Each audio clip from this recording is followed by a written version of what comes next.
Teremos agora a palestra de número 9 sobre neuroproteção na doença de Parkinson. O que temos como estratégias? Gostaria de convidar para subir ao palco o palestrante Adalberto Alves de Castro. Vamos recebê-lo com uma salva de palmas. Ele que realizou o pós-doutorado com ênfase em neurociências, é doutor em bioquímica e realizou o doutorado sanduíche na Universidade de Coimbra. É mestre em ciências da saúde, especialista em gestão universitária e também graduado em farmácia. Atua desde 2016 representando o Conselho Regional de Farmácia de Santa Catarina e também desde 2018 atua como avaliador do MEC e também como avaliador de projetos de pesquisa e de eventos para a agência de fomento, a FAPESC. Seja muito bem-vindo, professor, é um prazer recebê-lo. Fique à vontade. Obrigado, Ana Célia. Boa tarde, pessoal. Tudo bem com vocês aí? Querem dar uma levantada, dar uma esticada antes de começar? Não? Tá tranquilo? Querem? Então vamos lá, gente, dar uma levantadinha aí, aproveitar, mexer. Nossa colega professora... Como? Quem que fala? Regimênia não está por aí, né? Não está por aí ela hoje. Muito bem, então vamos lá. Temos o fisioterapeuta aqui, óbvio, né? Quem é o fisioterapeuta candidato a vir aqui me ajudar a dar uma alongada para o pessoal? Temos uma candidata lá? Pode vir aqui, por favor? Rapidinho antes da gente começar. É rápido, gente, só para descontrair um pouquinho, dar uma alongada, mexer a panturrilha para todo mundo se concentrar e tentar absorver um pouquinho aqui do que a gente vai falar. Subam aqui, meninas, por favor. Com vocês, então, temos aqui a Cláudia, a Aline e a Carol. Carol é de onde? Eu sou daqui, mas estou terminando o mestrado lá em BH. Eu sou da Paraíba, mas sou natural de Serra Branca. Muito bem. Então, por favor, um pouquinho à frente. Vamos lá. Vamos começar como?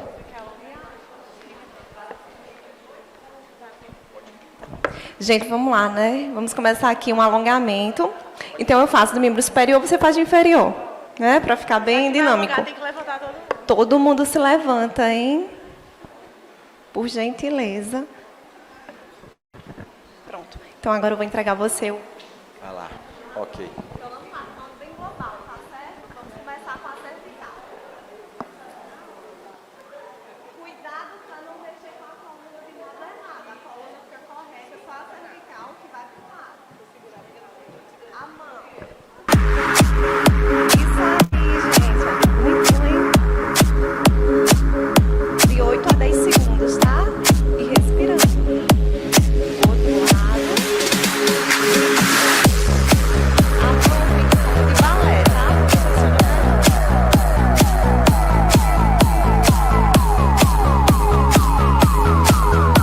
Coloca agora a mão no peito e a gente vai alongar a musculatura do pescoço. Deixa os ombros baixos.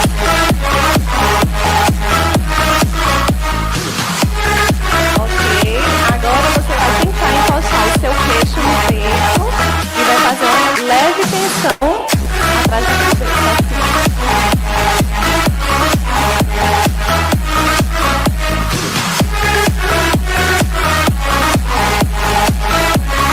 Agora vamos para os membros superiores, tá? De modo bem geral, ó.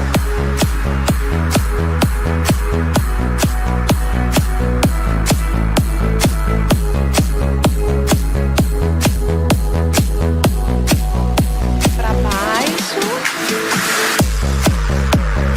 Gente, o polegar é dedo também, hein? A outra mão.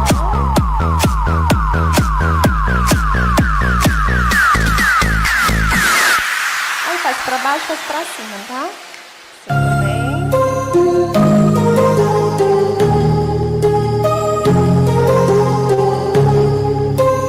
E para encerrar a minha participação, para gente perdeu o hábito com o dia a dia e a gente deixa de fazer aquela espreguiçar. Tem que se espreguiçar. É um dos melhores alongamentos matinais que a gente prepara o corpo para o decorrer do dia, tá? Então vamos lá. Nos alongar de modo global para passar para Carol. Dá aquela espreguiçada bem gostosa aí, vai lá. Ninguém espreguiça aqui não. Jamais. Você espreguiça em casa de modo como? Bem exagerado, né? Abre a boca, vai lá, puxa. Espreguiça, você está preparando seu corpo para o dia a dia, tá bom? Vou passar para Carol. Mão na cintura, vamos mexer um pouquinho a cintura aqui. Ó, pro lado esquerdo.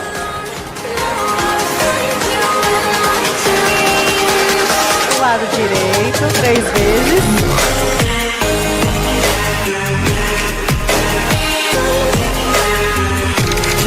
Muito bem. Agora tenta tocar o pezinho lá embaixo sem dobrar o joelho. Conta até 10.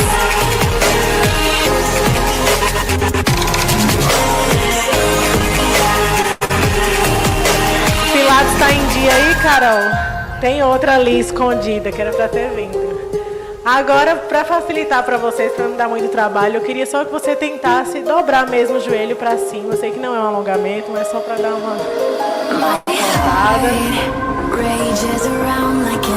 Pode segurar em alguém, quem tiver com dificuldade de equilíbrio. Segura na coleguinha. Isso. Só falta 2 para fazermos 10. Maravilha. Panturrilha agora, já que está todo mundo sentado. Mão na cintura. Lá em cima, 10. 1, 2, 3, 4,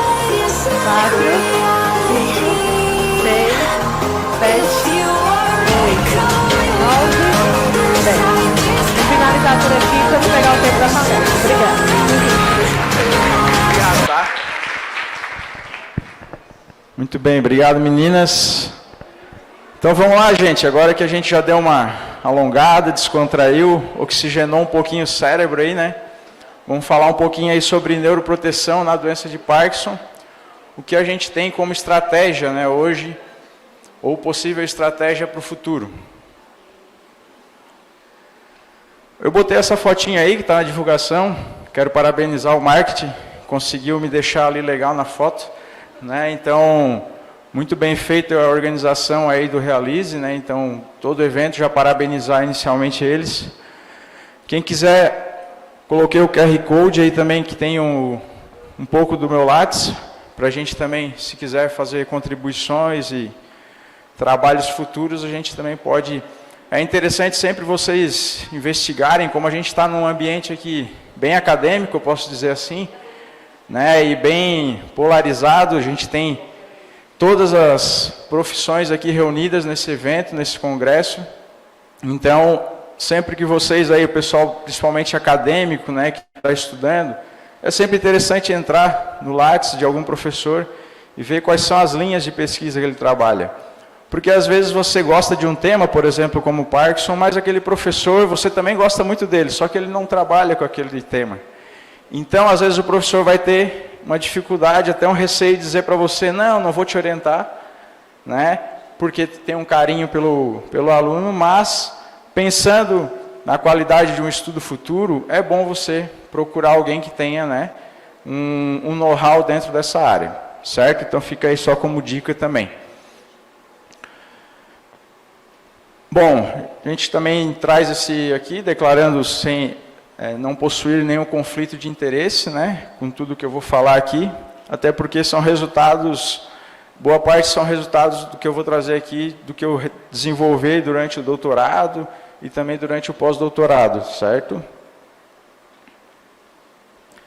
E aí eu começo com essa foto, né, tá um pouquinho claro aqui, não sei se dá para, de repente, reduzir, o pessoal ver essa foto aí, esse casarão antigo. Tem muito casarão antigo aqui em Campina Grande? Tem? Muito bem. Atualmente, gente, eu estou morando em Jaraguá do Sul, eu sou de Criciúma, Santa Catarina, e estou morando em Jaraguá do Sul, né, porque depois de todas essas andanças, pesquisas que eu já trabalhei e fiz, eu agora inventei de fazer medicina. Então eu estou fazendo já medicina, cursando ela já há 1 ano e meio quase, né, lá em Jaraguá do Sul. E esse casarão é uma casa que eu sempre passo quase que todo dia por ela. E esses tempos atrás eu postei no story ali do Instagram, e uma colega minha, lá de Jaraguá, disse, olha, aí morava a Dona Álida. Dona Álida é uma centenária da cidade, foi reconhecida, infelizmente ela já faleceu, né, em 2016, e ela foi reconhecida aí como a senhora mais velha do Brasil e da América Latina em 2015. Né? E o que eu quero trazer com isso? Que possivelmente a gente vai deixar muitos casarões aí para o pessoal. Né? Aí, a gente sabe que as famílias estão diminuindo, mas a nossa perspectiva de vida, esses 3 gráficos aqui mostram o quê? Que ela está aumentando. Como possivelmente outros palestrantes aqui já falaram para vocês. Né? Então aqui a gente tem alguns dados do IBGE que está bem desatualizado. O recenseamento iniciou esse ano, né? Novamente, teve alguns problemas aí para fazer esse recenseamento, mas são dados de 2010, né? Que eu trago aqui, e aí dados de 2010, a gente já pode colocar que futuramente a gente vai ter mais de 30 milhões de idosos no Brasil. Certo? Entre eles a gente, né? A gente pensa estar lá, né? O pessoal, às vezes, quando chega numa certa idade, começa a pensar só em morte, né? E se tem um receio de falar em morte também, né? Isso é uma outra temática que, às vezes, é interessante começar a ser falado também dentro das universidades. Né? Mas, então, aqui, um dado aqui também que a gente traz das Nações Unidas, aqui mostra também uma ascensão aqui aproximada também em países desenvolvidos, em desenvolvimento, de aproximadamente aí 1 milhão a cerca de 30 anos, de 2020 a 2050, a gente vai ter uma ascensão aí de 1 milhão aproximadamente de idosos no país, então uma ascensão bem rápida. E aí eu trago aqui também, né, esse triângulo aí, essa pirâmide invertida, que é o que todo mundo fala. Aqui a gente ainda não consegue ver ela bem preenchida na base dela, né, invertida aqui, mas com as perspectivas aqui de 30 anos, isso vai acontecer. E aí, vamos todos estar lá idosos. E qual que é o perigo de ser idoso? Né?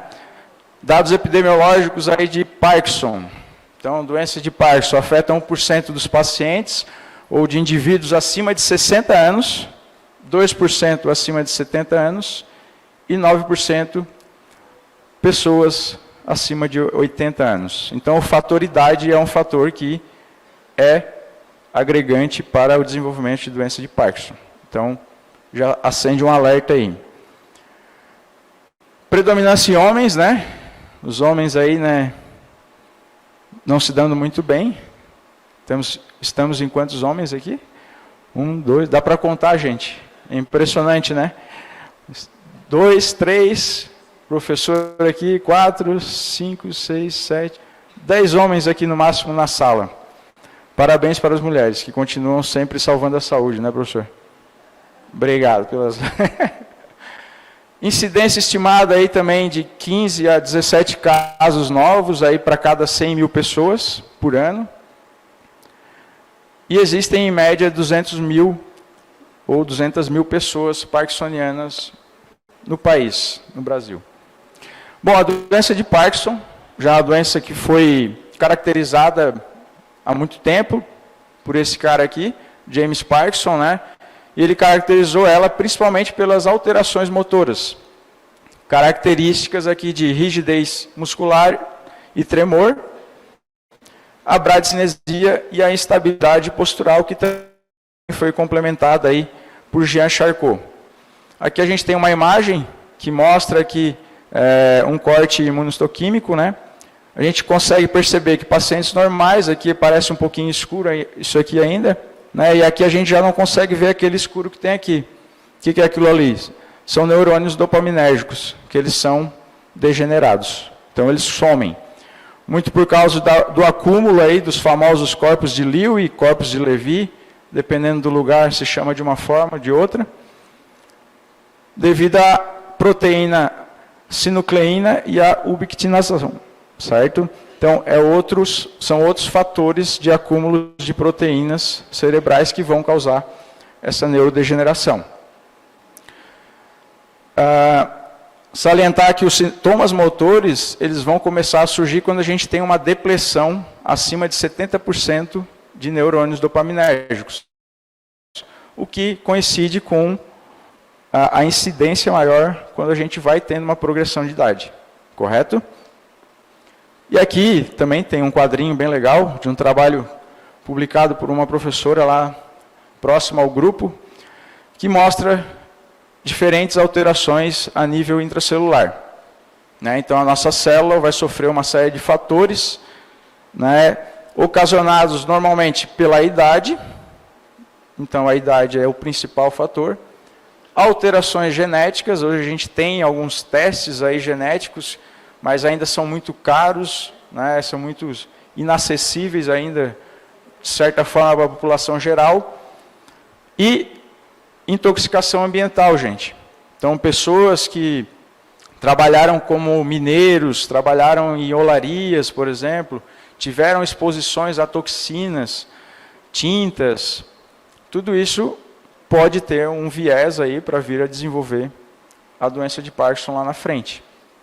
E aí aqui são alterações, né, como disfunção mitocondrial, que aí vai promover estresse oxidativo, toxicidade glutamatérgica, que além da dopamina, a gente tem uma alteração de excitotoxicidade glutamatérgica dentro do Parkinson, pouco estudada ainda, e pouco se pesquisa ainda a questão de glutamato dentro do Parkinson. O pessoal foca mais realmente em dopamina, na parte dopaminérgica. Tudo isso ocasionando aí distúrbios de metabolismo dopaminérgico, disfunção proteolítica, e aí a apoptose e a morte celular dopaminérgica, que é o efeito clássico. Dentre as alterações neuroquímicas que a gente pode destacar também a nível intracelular, a gente traz aqui a disfunção mitocondrial e o estresse oxidativo, que é o desbalanço, né? A desregulação entre as células, os agentes antioxidantes e os radicais livres. Então, normalmente a gente tem um excesso de radicais livres, né, e uma baixa de agente antioxidante que as nossas próprias células produzem. Mas, devido àqueles fatores citados anteriormente, elas deixam de produzir. E aí, dentro de disfunção mitocondrial, a gente tem um efeito, principalmente na redução da cadeia respiratória do complexo 1, atinge principalmente o complexo 1, são 5 complexos mitocondriais, né?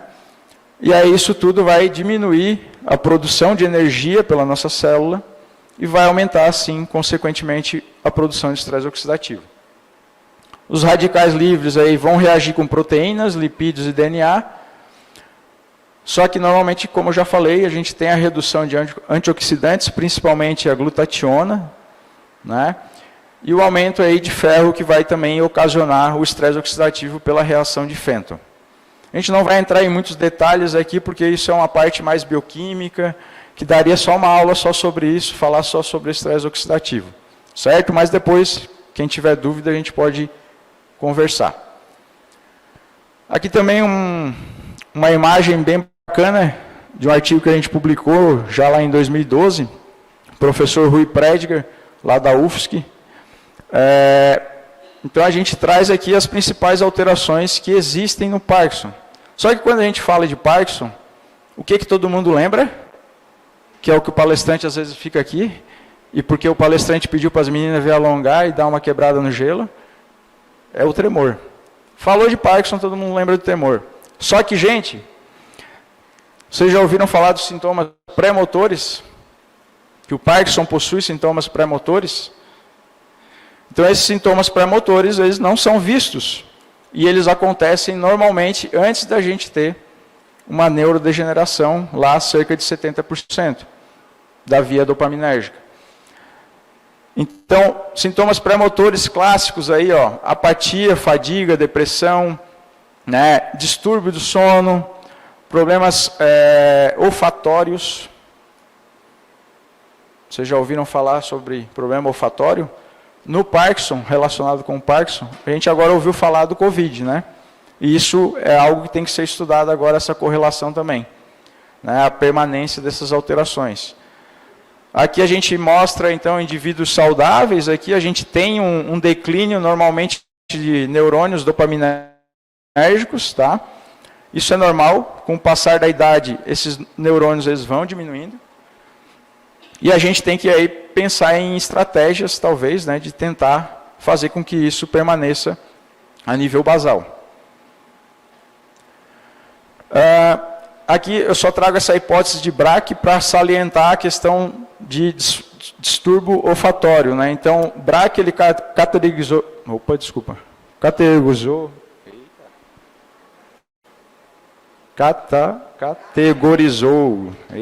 categorizou 3 estágios, na verdade são 4, aqui tem só 3 estágios, né, dessa categoria, que tudo inicia no bulbo olfatório. Então, a gente, através do nariz, a gente vai aspirar toxinas, por exemplo, e aí vai ter uma série de alterações a nível hipotalâmico, nível de amígdala, que vão se formando redes, locos cerúleos, núcleos da RAF, pedúnculo, até chegar na substância nigra, que é a parte principal da doença de Parkinson, né, mais afetada, e também do hipocampo, que tem a ver com o quê? Com memória. Então, tudo começa lá. E aí, sabendo disso, a gente começou a desenvolver modelos animais para a gente conseguir estudar essas estratégias de neuroproteção. Então, os sintomas olfatórios já foram bem descritos, aí, alguns artigos, mostram aqui também um declínio bem grande, né, em relação à idade. Com o passar dos anos, a gente vai tendo esse declínio também, olfatório, uma anosmia normal. E aqui, lá na Pensilvânia, só para curiosidade também, eles já desenvolveram um teste para perceber ou tentar identificar isso na fase aguda, na fase pré-motora da doença do Parkinson. Então, eles começaram a desenvolver já há um bom tempo. Lá eles já usam. No Brasil, se usa muito pouco ainda, porque tem que trazer toda o know-how deles lá para cá, mas é uma ideia aí para se utilizar futuramente. E aí, dentro de alguns modelos que a gente usa, né, modelos animais, é bom salientar também que existem os estudos pré-clínicos e os estudos clínicos. Os estudos pré-clínicos são desenvolvidos em animais, né, em laboratório, os ratos, né, e camundongos também, ou pode ser feito também em culturas celulares.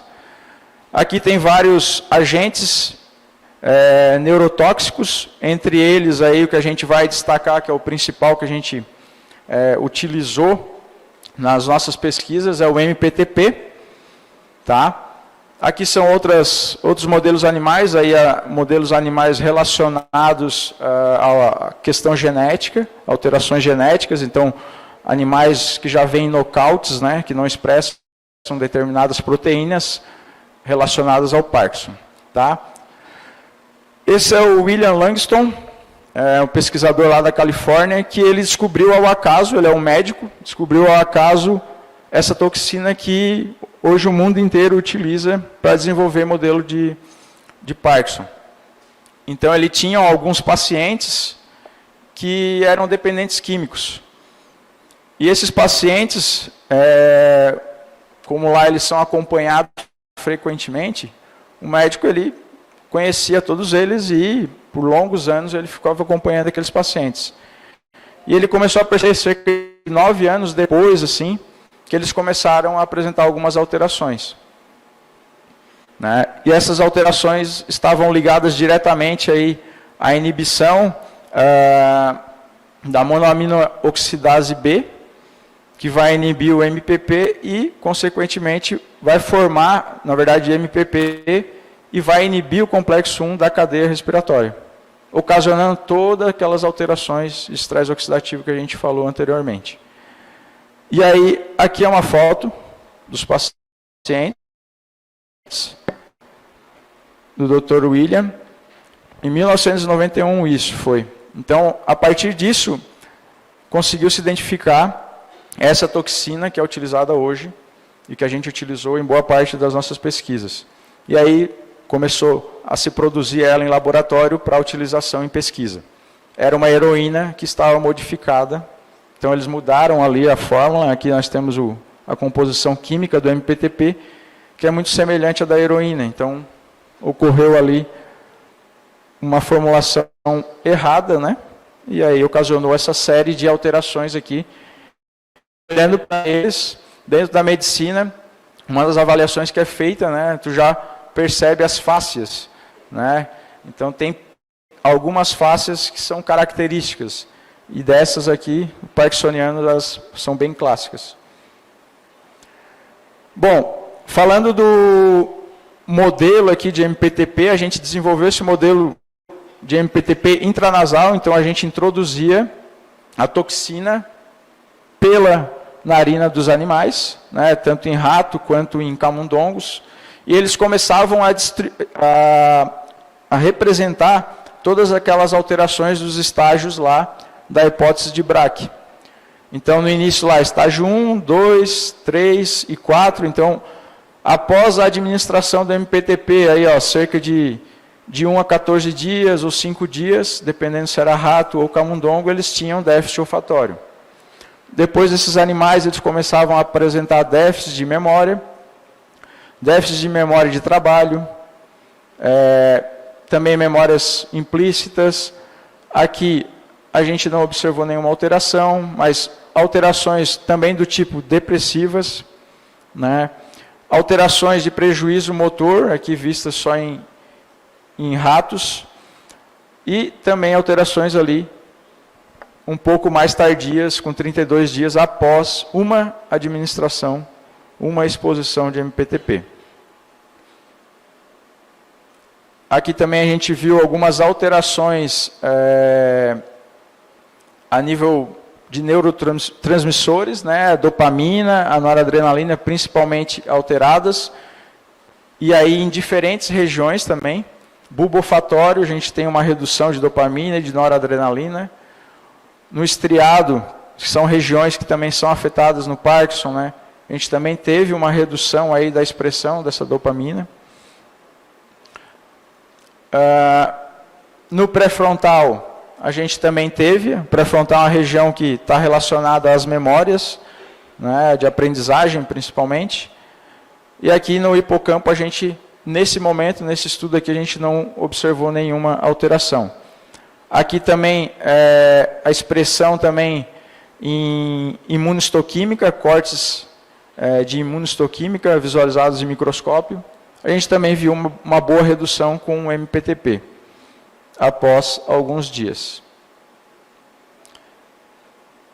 Muito bem.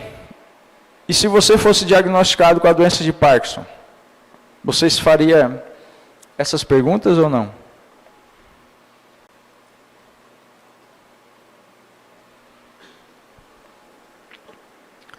E agora, como tratar? Existe prevenção?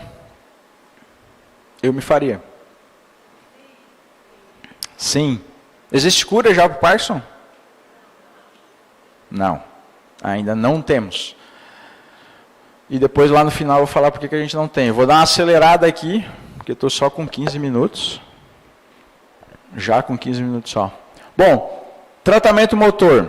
Isso já é bem consolidado na literatura. Todos eles tentam repor o quê? Dopamina na fenda sináptica. Então aqui a gente tem um exemplo de a fenda sináptica, um pré-sináptico, liberação aqui de dopamina, né? Aqui ele vai se ligar nos seus receptores dopaminérgicos. Como no Parkinson a gente tem isso reduzido, os fármacos, né, utilizados como carbidopa, levodopa, eles tentam o quê? Aumentar aqui na fenda sináptica a liberação de dopamina. Seja ele inibindo os transportadores, seja ele antagonizando ali a monoaminoxidase, inibindo a MAO, por exemplo, aumentando os níveis de L-dopa. Então a estratégia para o tratamento motor já existe, já é bem consolidada, só que chega um momento também que ela começa a perder efeito. Por quê? Vocês sabem? Porque os neurônios, com o avançar da idade, eles não param de serem degenerados, né? Então a gente tem o tratamento, tem a reposição, só que os neurônios vão continuar morrendo. Então chega um momento que ele não funciona mais. E o tremor, ele começa a voltar. Aqui também é só para complementar, que tem os nomes, ficou bem pequenininho ali, mas é um artigo de 2021, bem atual ali, que traz as estratégias de reposição dopaminérgica, principalmente, que já existentes. Depois eu passo para vocês. Ainda nesse artigo, agora publicado em 2021, ele traz aí também outros medicamentos que já são utilizados no tratamento não motor na doença de Parkinson. Muitos deles conhecidos aí, né, os benzodiazepínicos, por exemplo, para ansiedade e depressão, ansiedade e pânico também. Os antidepressivos, né, todos esses aqui, fluoxetina, duloxetina, todos eles já muito bem consolidados e já também bem validados para tratar o distúrbio não motor na doença de Parkinson. Aqui continua a mesma tabela. Temos também aqui problemas gastrointestinais relatados na doença de Parkinson, que é pouco comentado também, como distúrbio não motor. Aqui existem algumas estratégias também. Mas o meu foco, então, é falar de algumas estratégias que a gente visualizou como benefício e, quem sabe, aí, futuramente a gente vai ver na clínica. Então, dividi em 3 partes aqui, 3 artigos que a gente conseguiu fazer e publicar. O primeiro deles é neuroproteção com lítio e valproato. Lembrando, isso são estudos pré-clínicos, né? Ainda não está na clínica, porque ainda falta muita coisa ainda pela frente. Então, lítio e valproato, né, são medicamentos aí já clássicos, utilizados aí para flutuações no transtorno de humor. Atuam aí uma série de neurotransmissores, mecanismos de transmissão como GSK3-beta, proteína G, proteína sinase e AKT, e possuem propriedades semelhantes às de fármacos antidepressivos. O lítio valproato, ele já tinha uma série de trabalhos já anteriores ali publicados e mostrando esse efeito pleiotrópico dele, que é um efeito um pouco mais amplo. Se a gente parar para pensar hoje na futura utilização aí de lítio valproato para tratar Parkinson, seria aí, né, a gente tem que começar com os estudos aí agora mais para frente, estudos clínicos, né, estudos off-label que a gente chama, né. E aqui também traz uma série de efeitos que geram uma neuroproteção ocasionada pelo lítio e valproato. Aqui são os efeitos que a gente observou utilizando um tratamento de prevenção com lítio e valproato por aproximadamente 14 dias. Então a gente fez um pré-tratamento com lítio e valproato nos animais e depois induziu o modelo animal de Parkinson e observou se realmente preveniu. E a gente conseguiu ver aí algumas prevenções com lítio e valproato em alterações olfatórias, alterações também de memória de curto prazo, alterações memórias de longo prazo e também preveniram aí a redução dos níveis em HPLC de dopamina.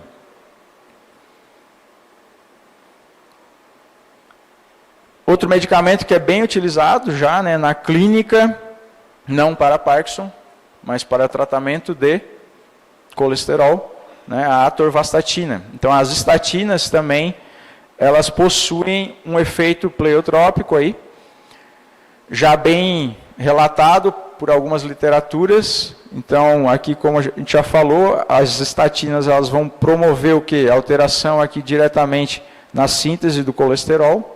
Então, vão inibir a enzima HMG-CoA redutase. Todas as estatinas têm uma composição, aí, uma estrutura química muito semelhante. Tem bastante estudo falando de atorvastatina e de lovastatina, certo? Já publicados. Aqui são os efeitos que as estatinas normalmente ocasionam, né, nesses estudos prévios. Então, antitrombolítico, função endotelial, uma série de efeitos endoteliais.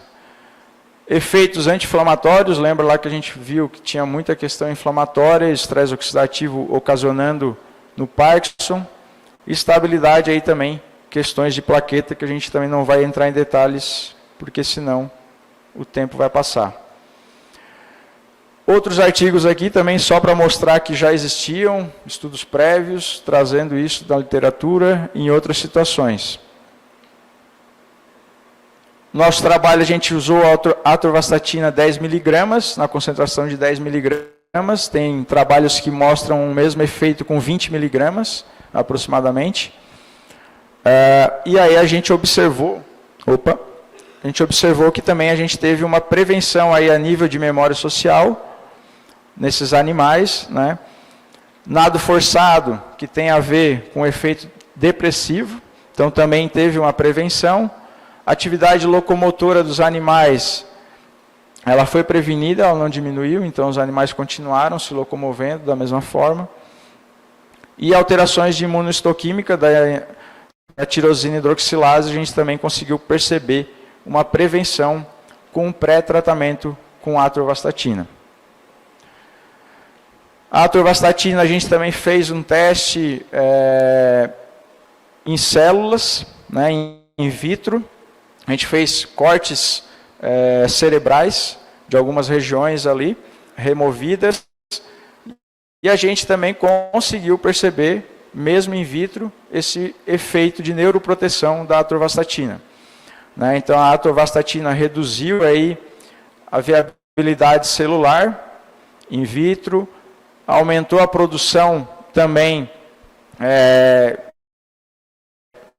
de antioxidantes, aí a questão de espécies reativas do oxigênio, e a viabilidade celular também foi prevenida utilizando aí a atorvastatina associada com MK801, que é um antagonista de NMDA.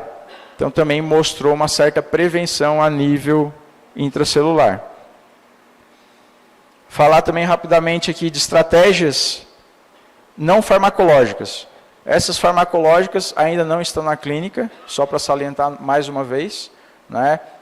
São estudos que a gente precisa ser trabalhado ainda na parte clínica. Estudos clínicos, desenvolver é algo que demanda tempo, né? Demanda expertise, demanda um bom centro de estudos, mas eu acredito muito no potencial dessas estratégias aí de neuroproteção, que a gente viu por enquanto.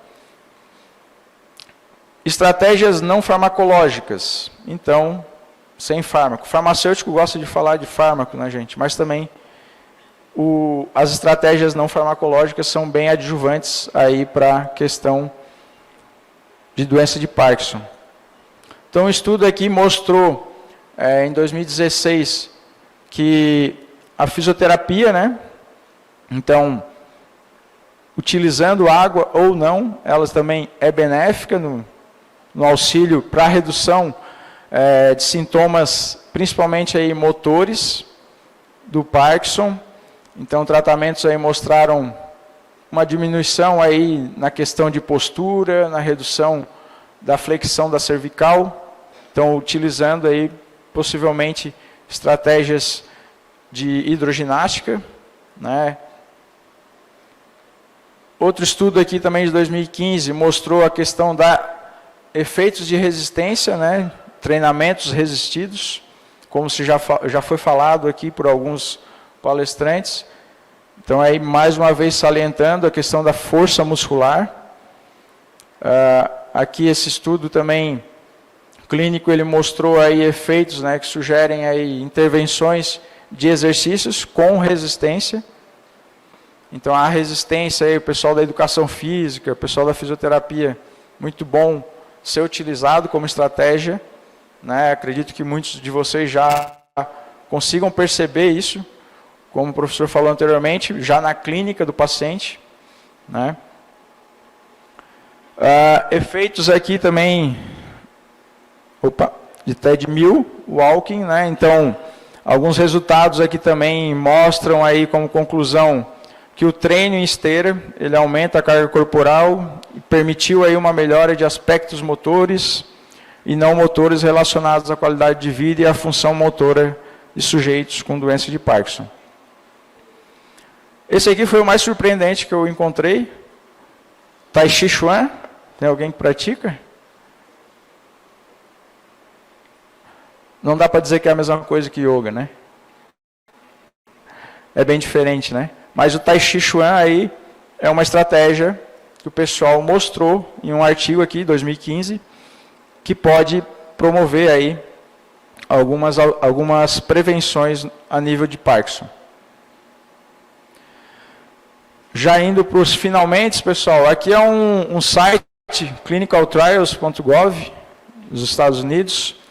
Eu fiz uma busca bem rápida só para confirmar o que a gente já estava pensando. Então eu pesquisei aqui, botei como palavra-chave Parkinson, Brasil e estudo em adultos, e estudos completos. Apareceram apenas 35 estudos. Por que eu quero chamar a atenção disso? Nenhum estudo clínico, que eu vou mostrar aqui agora, abordou o que a gente falou antes na parte pré-clínica, nos animais, que foi o uso das estatinas. Então, a grande maioria deles, desses 35 estudos aqui, eles trazem o que? Exercise, exercise, exercise, exercise, como intervenção. Balanço de treino, exercise. Dança, reabilitação, prática física, terapia. A grande, usando até o videogame aquele, o Nintendo Wii. Caminhada nórdica, caminhada livre. Todas as intervenções, qual a semelhança dessas intervenções? Todas elas não farmacológicas. Né? O que eu chamo a atenção aqui, então, com isso? E aí já fica como take-home message para vocês. Né? A gente ainda está muito longe de avançar, ainda estamos longe da cura do Parkinson, mas a neuroproteção talvez esteja mais próxima. Só que ela vai estar próxima se nós aqui começar a fazer a diferença. Começar a praticar isso e fazer isso como estudo clínico. Né? Porque a gente às vezes esbarra muito e fica só na pesquisa básica, que é a pesquisa pré-clínica. A gente tem dificuldade de conseguir participantes para a pesquisa, se envolver dentro de hospitais, conseguir. Nos Estados Unidos isso é muito simples de se fazer. E por isso que boa parte dos estudos ali são feitos lá. Por quê? Porque lá se paga para o participante. Então, né, o pessoal até brincava que antigamente tinha brasileiro que ia morar nos Estados Unidos e virava participante de pesquisa, vivia da renda daquela pesquisa. Tem pesquisa que é mais invasiva, tem pesquisa que não. Né? Então, tinha gente que às vezes ganhava um benefício aí dessa forma. Então, outra dica, mantenha hábitos saudáveis de vida, como já foi falado aqui na palestra do professor anteriormente. Né? Então, os bons hábitos de vida são fundamentais para a questão do desenvolvimento aí futuro de Parkinson. Pratique os exercícios físicos regularmente. Os estudos clínicos mostram isso, as intervenções mostram isso. Nunca pare de estudar. Né? Eu comecei a fazer medicina agora, e isso é meio que, para mim também, a gente tem que ir em busca do que a gente, né, acha que está interessante ser pesquisados. O conhecimento, como todo mundo sabe, é algo que ninguém vai te tirar. Dinheiro te tiram, carro te tiram, né, mas o conhecimento nunca vão te tirar. E aqui já, em forma de agradecimento, né, ao evento, eu gostaria de agradecer aqui a essas pessoas que estão na foto, né? Professor André Xavier, não sei se vocês conhecem ele, lá da UFSC, médico geriatra, e a professora Ana Quinheiro, que foi a que me fez o convite aqui para estar fazendo essa palestra para vocês e tentar transmitir aí um pouco desse conhecimento. A professora Ana hoje está lá na Uminho, em Portugal, né? Está fazendo lá uma livre docência, e a gente se conheceu aí em 2017, lá em Florianópolis, e aí a gente já teve junto em outros eventos também. Não sei se o pessoal teve em Curitiba em 2017, 2018, no Congresso Nacional, aqui de envelhecimento que aconteceu, e aqui também quero agradecer aqui também organizador aqui desse grande evento, né? Professor Manuel Freire. Parabenizar a composição aí de todos os palestrantes, de todos os grupos aí de discussão, os trabalhos apresentados, que foram bem bacanas. Ontem eu coordenei uma mesa aqui, visualizo aqui que tinham algumas pessoas ali, e o bacana disso tudo é que esse congresso, a gente tem o idoso participando, a gente tem o cuidador participando, a gente tem multiprofissionais participando, né? O médico ainda está um pouquinho abaixo, né, professor? O médico ainda está um pouquinho abaixo nessas participações, né? Mas eu acho que futuramente eles vão ter que se inserir um pouco mais, porque essa questão multiprofissional é muito importante.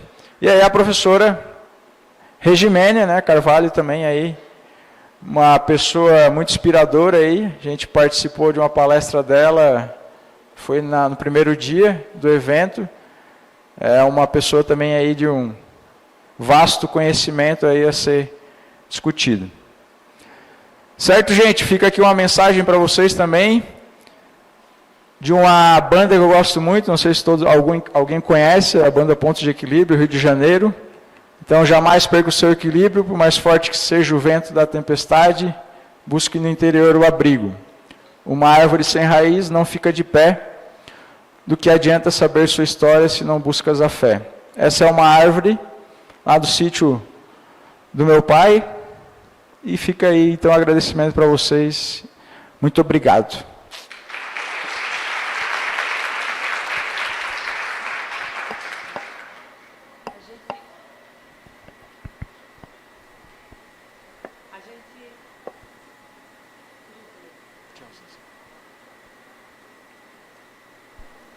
Agora sim, desculpa, tinha esquecido de desligar o microfone. Obrigada, professor. Então, a gente abre nesse momento os espaços para as perguntas. Já estamos recebendo perguntas aqui dos participantes que estão presencialmente aqui no Centro de Convenções. Lembrando a você também que nos acompanha através da internet, que você também pode mandar a sua pergunta. Vamos lá, primeira pergunta. O óleo de CBD é benéfico para o paciente com Parkinson, síndrome parkinsoniana, fatores motores, comportamentais, psicológicos? Tem o nome de quem perguntou? Não tem. Não. O CBD ele vem sendo uma estratégia, né, bem utilizada, e tem alguns estudos já clínicos aí e pré-clínicos mostrando um efeito na parte de Parkinson. Só não sei dizer exatamente se é mais parte não motora do que motora, né, porque a motora já tem algumas questões relacionadas aí à própria questão de dor, né, utilizando o CBD, que reduz a dor. Questão da epilepsia, já bem salientado também, né, reduz as crises epilépticas. Então, no Parkinson eu teria que pesquisar um pouco mais, mas eu sei que tem estudos relacionados a Parkinson, não sei exatamente sobre que área especificamente. Vocês podem se identificar nas perguntas também, tá? Dizer o nome de vocês, de onde vocês estão vindo, instituição. A próxima pergunta também não tem o nome do participante, mas pergunta o seguinte: o Parkinson está relacionado apenas com o fator genético? Não, isso é bom salientar, né? O Parkinson, como eu mostrei ali em um slide, um dos pontos X é a genética. Mas assim como em outras doenças, a genética é um fator que ele pode predispor facilmente você vir a desenvolver aquela doença. Mas não é o principal fator. O principal fator ainda é a idade. Então, o passar dos anos é o principal fator. A questão genética, ela está envolvida em várias doenças, né? Tanto que hoje você vai no médico, todo mundo quer saber se o seu pai é hipertenso, se o seu pai é diabético, sua mãe é hipertensa diabética, para ver se futuramente aí você vai possivelmente desenvolver isso. Mas tem a ver a questão do estilo de vida também de cada um, né? Então, não dá para dizer que é só a genética que vai influenciar. Tem alterações genéticas que acometem o Parkinson? Tem.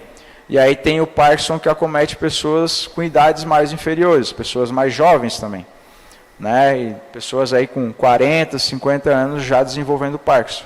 Foi o caso até da jornalista da Rede Globo que apareceu, né? Eu não lembro o nome dela exatamente, mas foi essa semana que foi divulgado. Renata, não lembro agora. Qual? Ah, sim. Próxima pergunta. Existem pesquisas que trazem a relação do clonazepam ao longo prazo como causa do Parkinson? O que se sabe a respeito? Sobre o clonazepam, desconheço.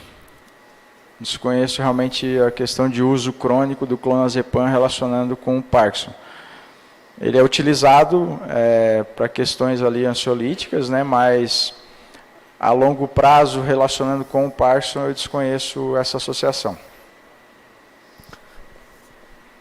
A outra pergunta é da Cláudia Aline. Cláudia, obrigada por sua pergunta. Qual a sua opinião, professor, da técnica de indução de proteínas por choque térmico, é isso? Em indivíduos com mal de Parkinson? Seria brain stimulation ou outra?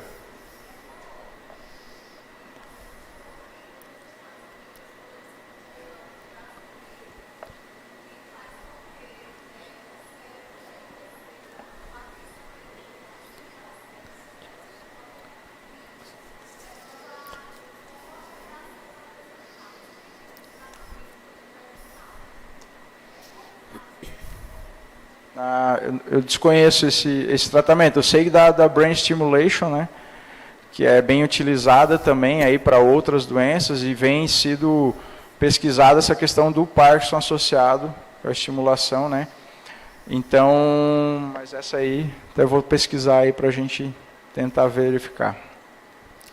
A participante Gabriela, de Pernambuco. Gabriela, aqui, muito obrigada por sua presença e pela pergunta. Há estudos que comprovam que é possível a morte de neurônios dopaminérgicos, é isso? Isso. Em decorrer do estresse excessivo. É possível que o estresse seja um fator determinante ao somático para o Parkinson? Com certeza. Ou somático? Sim, com certeza. O estresse, né, está relacionado a uma série de doenças, né, e nessa vida louca que todo mundo tem, né, poucos têm oportunidade de, às vezes, desacelerar um pouco, né, mas o estresse tem a relação, sim, muito porque vai desenvolver essas alterações celulares que a gente visualizou, né, nível de estresse oxidativo, redução de antioxidantes, enfim. E aí isso vai, consequentemente, ocasionar. E aí com o estresse vem outros fatores, né? Obesidade, vem depressão, que estão tudo associados à questão do Parkinson não motor. Por isso que é também difícil estudar um pouco essa questão do Parkinson não motor, as alterações não motoras, né? Porque, se for ver, já existe tratamento para quase todas as alterações não motoras. E é muito difícil associar isso lá na frente com o possível Parkinson, né? Por quê? Porque ainda para o Parkinson o diagnóstico é totalmente clínico. A parte genética ela já existe, mas é para poucos, né? Então o diagnóstico tem que ser clínico. E aí às vezes tem clínicos, tem médicos que às vezes fecham o diagnóstico de Parkinson, mas não avaliaram ele por completo, não avaliaram aquele paciente por completo.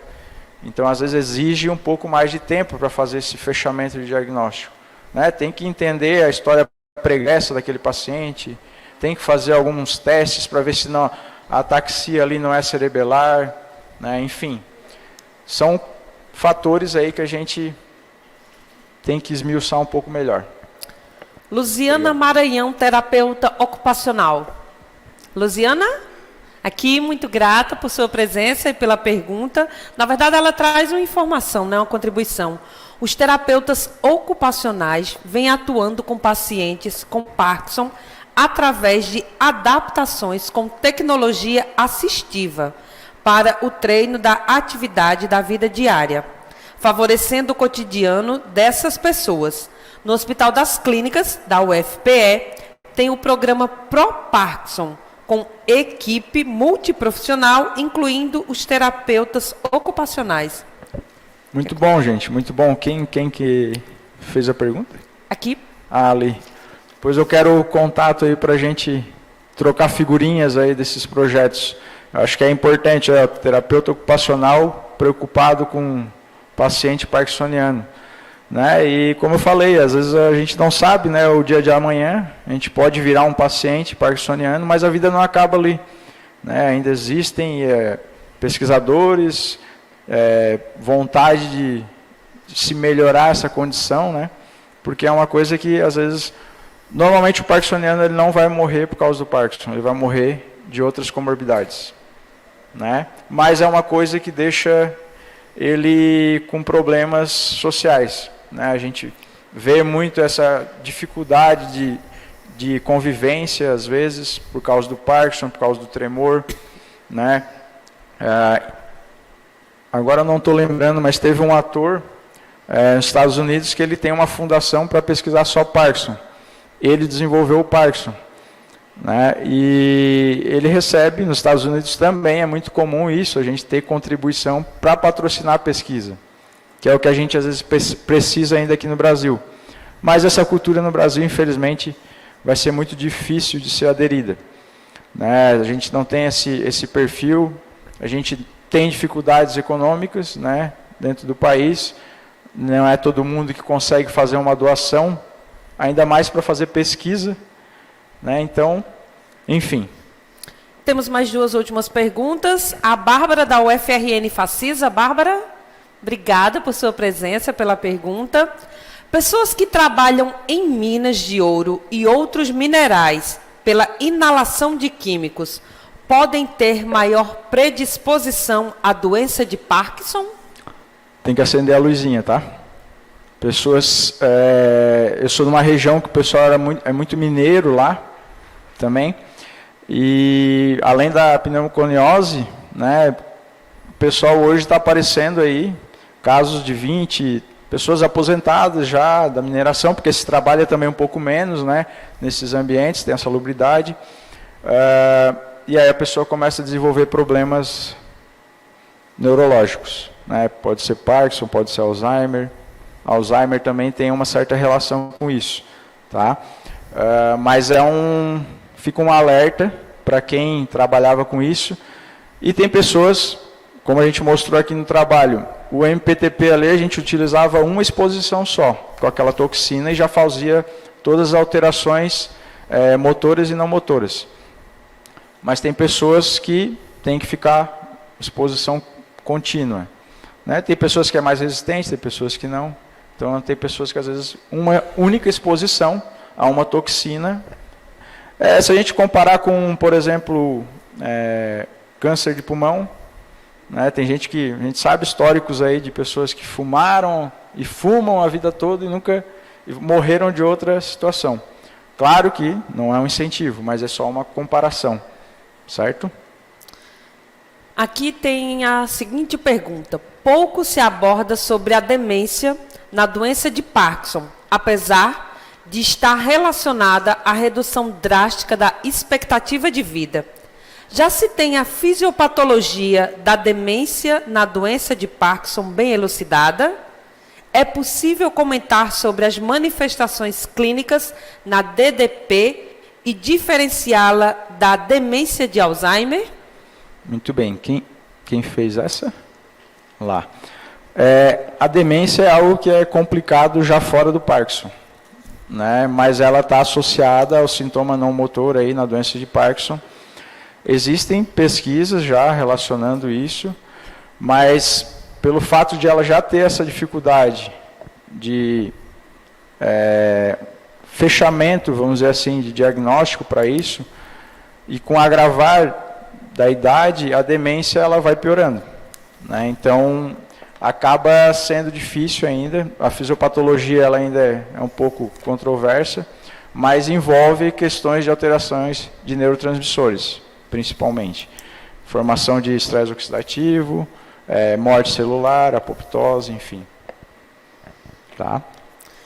A última pergunta diz o seguinte: existe alguma cirurgia que melhore o quadro de Parkinson do paciente? Então, tem essa do Deep Brain ali, que o pessoal vem fazendo, estimulação do nervo vago, e tem mostrado alguns efeitos benéficos, né? Então, se estimula o nervo vago ali e começa a se perceber benefícios na parte principalmente motora. Então, é uma cirurgia invasiva, neurocirurgia, né? Que demanda um pouco mais de tempo, corre-se um risco maior, mas tem demonstrado aí uma perspectiva bem boa para o futuro. Abrimos agora espaço para que o senhor possa ficar à vontade de fazer suas considerações finais. Ok. Obrigado, gente, pelas contribuições. Vou estar aqui no evento ainda até a madrugada, 2 da manhã eu vou viajar já. Mas tem os meus contatos ali disponíveis, tá? Rede social, a gente pode ir conversando, trocando ideia. Estou bem aberto aí a fazer novas redes, para isso que serve o congresso também. 2 anos atrás, eu era um mero participante, aqui como vocês. Hoje me convidaram para estar aqui participando desse evento brilhante aí. Mais uma vez, parabenizo pela organização do evento. E, quem sabe, um dia a gente vê vocês aqui. Certo? Obrigado, sucesso para todos. Uma salva de palmas ao nosso palestrante, o pós-doutor com ênfase em neurociências, Adalberto Alves de Castro. Muito grata pelas importantes contribuições trazidas. Seja sempre muito bem-vindo ao evento.